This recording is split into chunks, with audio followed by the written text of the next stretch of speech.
मुख्यमंत्री जयराम ठाकुर ने कहा है कि अग्निपथ योजना को लेकर विरोधी राजनीतिक दल माहौल खराब करने का प्रयास कर रहे हैं।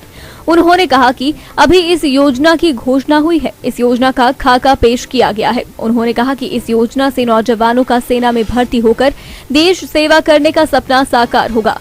इसके साथ ही विभिन्न विभागों में रोजगार की संभावनाएं भी बढ़ेंगी। उन्होंने विरोधी दलों को सलाह दी है कि पहले वे इस योजना का अध्ययन करें। उन्होंने कहा कि इस योजना को लेकर राजनीति सही नहीं है।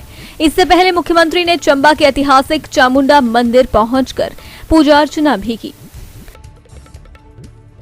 देखिए, मैं समझता हूँ कि जो राजनीतिक दल इस प्रकार से माहौल खराब करने की कोशिश कर रहे हैं, जबकि अभी योजना की अनाउंसमेंट हुई है और उसका कॉन्सेप्ट जो है देश के समक्ष रखा गया है, और इस योजना से बहुत सारे नौजवानों की एक इच्छा पूरी होगी जिनको देश सेवा में काम करने की लगन है।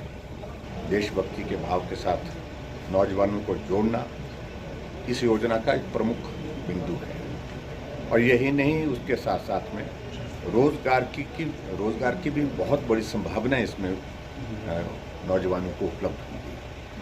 4 साल के बाद फिर से 25% से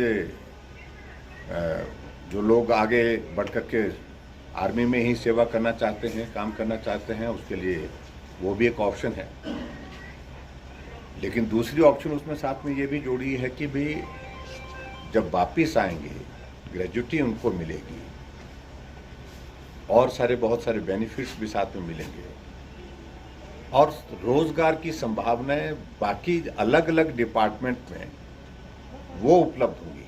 तो इन सारी चीज़ों को ध्यान में रखते हुए मुझे लगता है कि ये सोचने की आवश्यकता है कि एकदम इसका विरोध करना उचित नहीं, और इसका अध्ययन कर लें, इसको समझ लें, और उसके बाद फिर आगे बढ़ कर के जो नरेंद्र मोदी जी ने एक कॉन्सेप्ट पूरे देश के सामने रखा, देश के नौजवानों के सामने रखा है, जिसको लेकर के विपक्ष के लोग थोड़ा सा ये अनावश्यक रूप से राजनीति कर रहे हैं, तो मैं समझता हूँ कि ये उचित नहीं है। राजनीति से इसको अलग रखना चाहिए। दिव्य हिमाचल टीवी के लिए चंबा से दीपक शर्मा की रिपोर्ट।